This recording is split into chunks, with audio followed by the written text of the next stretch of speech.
Hi kids, once again, Josh here. This is of course the Bible, and this is an atheist point of view, where I'm the atheist, reading from the Bible, the New International Version, reading it from cover to cover in the order it was written.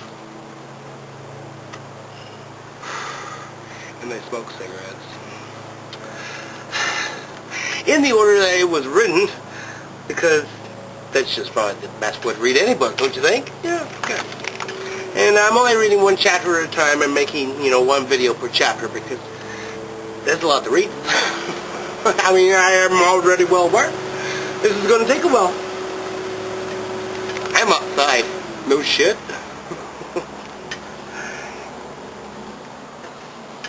Yep, sure am.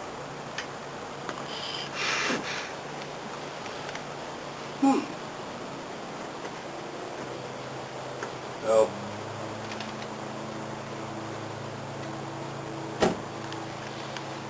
Sister. Does she know I do this? Yes. Does she approve? Not really. Well, he expects she's Mormon. Okay. Where I left off at is, oh, I almost forgot. That's right. The bumper music.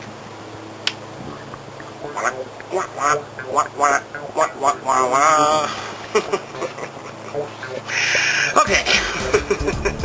Now I must let you know just right off the bat right now, it is Leviticus chapter 14. And it's another long chapter. We got half of this page and then half of this page. Well, it's a semi-long chapter. But I try to make it as interesting as possible. But this just sounds like how to treat all these nasty herpes that we talked about in chapter 13. For the paraphrase is cleansing from infectious skin diseases. That's what they pray for the shit. Verse 1. The Lord said to Moses, "These are the regulations for the diseased person at the time of his ceremonial cleansing." Ceremonial bath. Ceremonial body wash. When he is brought to the priest. Verse 3. The priest is to go outside the camp and examine him. If the person has been healed of his infectious skin disease, the priest shall order that 2 live clean birds and some cedar wood, that's an odd combination, scarlet yarn, and hyssop. What? Hyssop? That's on the Google. Be brought for the one to be cleansed. Alright, verse 5. Then the priest shall order that one of the birds be killed over fresh water in a clay pot. Alright then. Just place an order for chicken. Chicken pot pie. Verse 6. He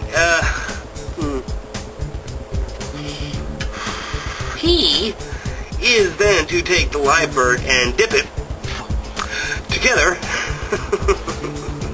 I lost my place. Where'd it go? And dip it together with the cedar wood, the scarlet yarn, and hyssop into the blood of the bird that was killed over the fresh water. 7 times he shall sprinkle the one to be cleansed of the infectious disease and pronounce him clean. Then he is to release the live bird in the open fields. I bet one between those 2 birds there know what's going on. I hope it's not me. I want to go free. 7 times shall sprinkle. What is that word? What's with the exact number 7?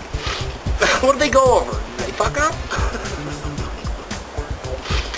Okay, verse 8. The person to be cleansed must wash his clothes, shave off all his hair, booty, and bathe with water. What the fuck else is he gonna bathe with? Huh? Beer? Then he will be ceremonially clean. After this, he may come into the camp, but he must stay outside his tent for 7 days. 7 sprinkles, 7 days.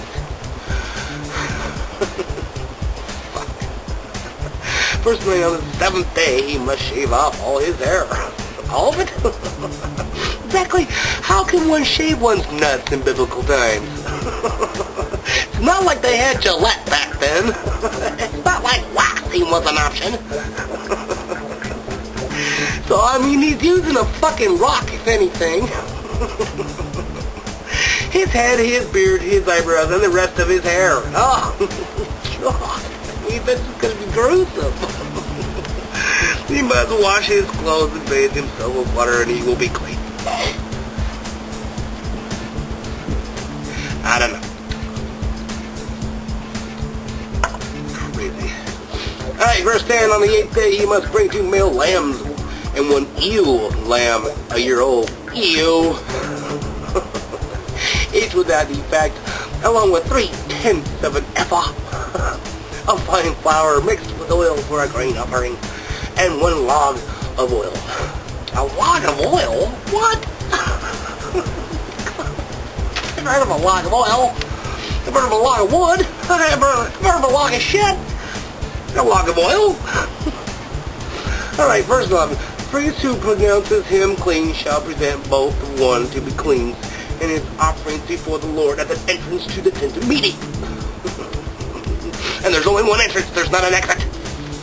Verse 12, and the priest is to take 1 of the male lambs and offer it as a guilt offering, along with the log of oil. Log of oil. The log of wood, dummy. You translated it wrong. He shall wave them before the Lord as a wave offering.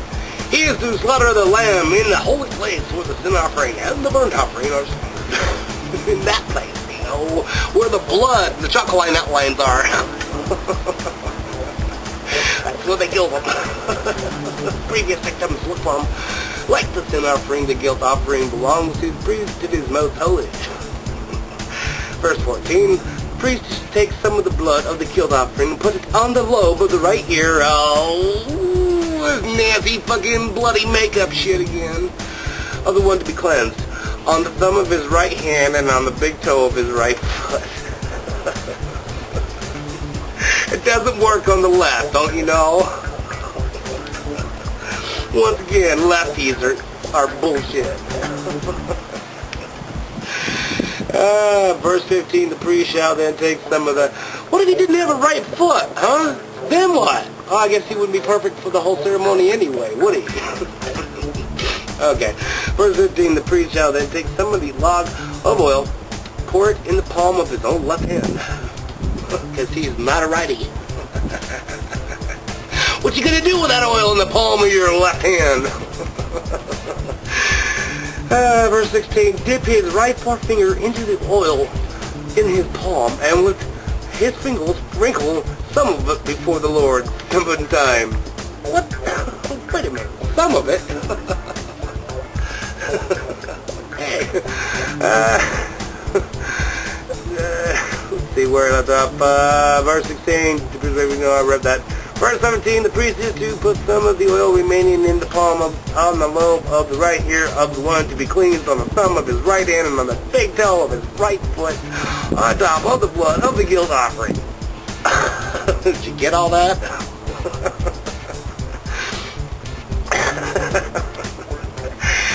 Verse 30, the rest of the oil in his palm the priest shall put on the head of the one to be cleansed and make atonement for him before the Lord.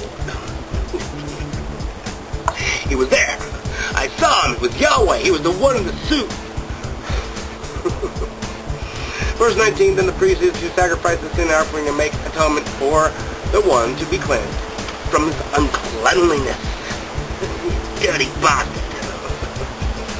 After that, the priest shall slaughter the burnt offering and offer it on the altar together with the grain offering and make atonement for him, and he will be clean.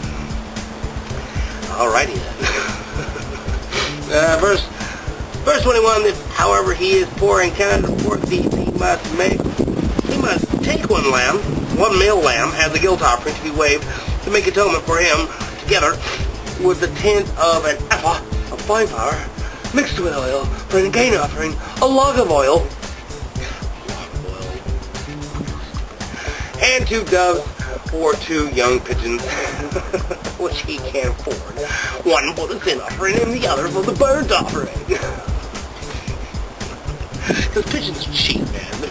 Damn it doesn't. Verse 23. On the 8th day he must bring them for his cleansing to the priest at the entrance to the tent of meeting before the Lord. The priest is to take the lamb for the guilt offering together with the log of oil and wave them before the Lord as a wave offering. He shall slaughter the lamb for the guilt offering, and take some of its blood and put it on the lobe of his right ear, and one to be cleansed, and one on the thumb of his right hand, and on the big toe of his right foot. And I'm so sick and tired of reading the same shit. Fuck. Whoever wrote the Bible had no imagination whatsoever. Let's repeat the same thing again. Fuck it. You know, people like to read the same chapter 5 times in a row. Great. Verse 26, the priest is to pour some of the oil into the palm of his own left hand. Wow. Sure. And with his right forefinger sprinkle some of the oil in his palm 7 times before the Lord.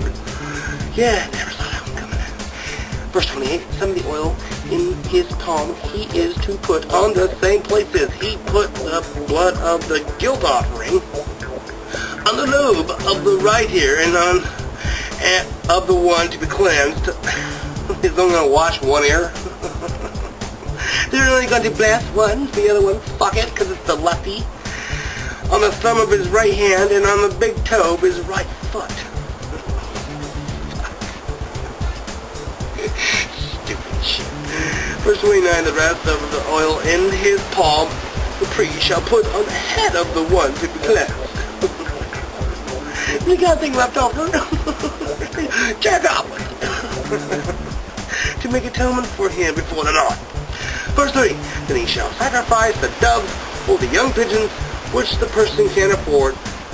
Verse 31, one is a sin offering and the other is a burnt offering together with a grain offering. Fellowship offering! Up with the fast offerings! In this way the priest will make atonement before the Lord on behalf of the one to be cleansed. Verse 32. Then these are the regulations for anyone who has an infectious disease, skin disease, and who cannot afford the regular offering for its cleansing.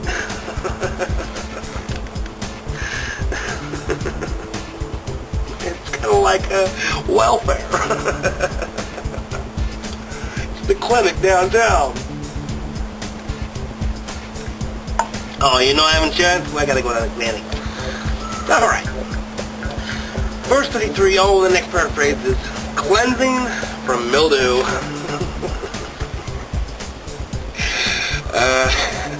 I couldn't say this. Chapter is funny but stupid and boring at the same time. Verse 33, the Lord said to Moses and Aaron, when you enter the land of Canaan, when I am giving you your possession, and I put a spreading mildew in a house in that land, God did it. The reason you have mildew in your shower, God did it. The owner of the house must go and tell the priest, I have seen something that looks like mildew in my house. Well, the shit, that's a threat, huh? Verse 26. A priest said, well, you know by comment.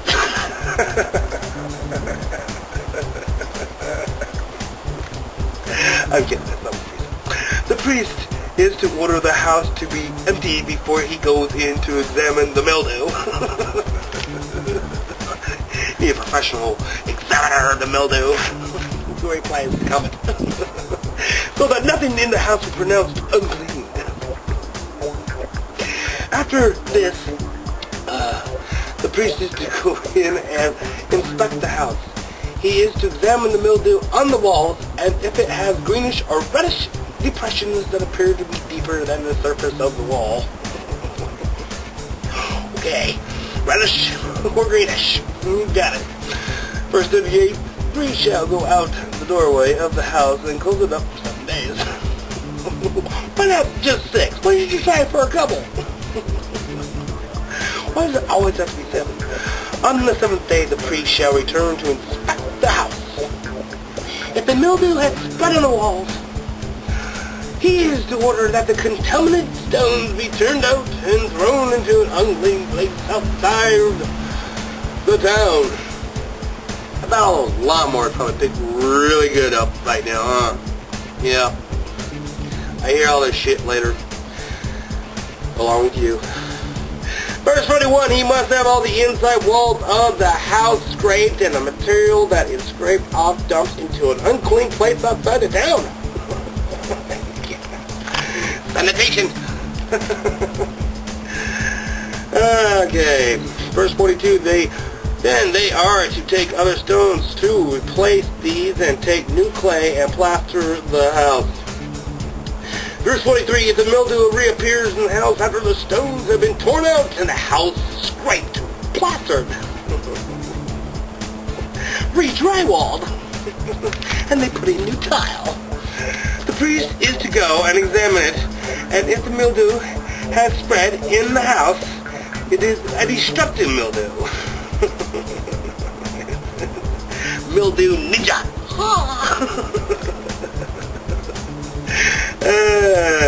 The house is unclean. It must be torn down. Its stones, its timbers, and all the plaster is taken out and down to an unclean place.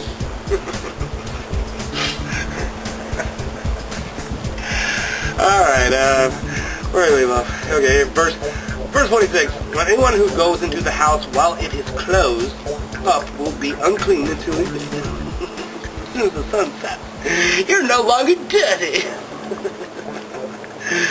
Verse 47, anyone who sleeps or eats in the house must wash his clothes. Okay. Seems a little bit much, but alright. Act like it's a meth house or some shit. It's a meth lab bust. It was worse than meth. It was mildew. It was a mildew lab. But, okay, verse 48. But if the priest comes to examine it, and the mildew has not spread after the house has been plastered, he shall pronounce the house clean, because the mildew is gone. Verse 49, to purify the house, he is to take 2 buds and some cedar wood, scarlet yarn and hyssop. Give you presents. That'll fix it. He shall kill one of the birds over fresh water in a clay pot. Because it's alive, but it's the only natural thing to do in biblical times. Kill it. In the clay pot. Verse 51. Then he is to take the cedar wood, hyssop, scarlet yarn, live bird, dip them into the blood of the dead bird, and in fresh water, and sprinkle the house 7 times.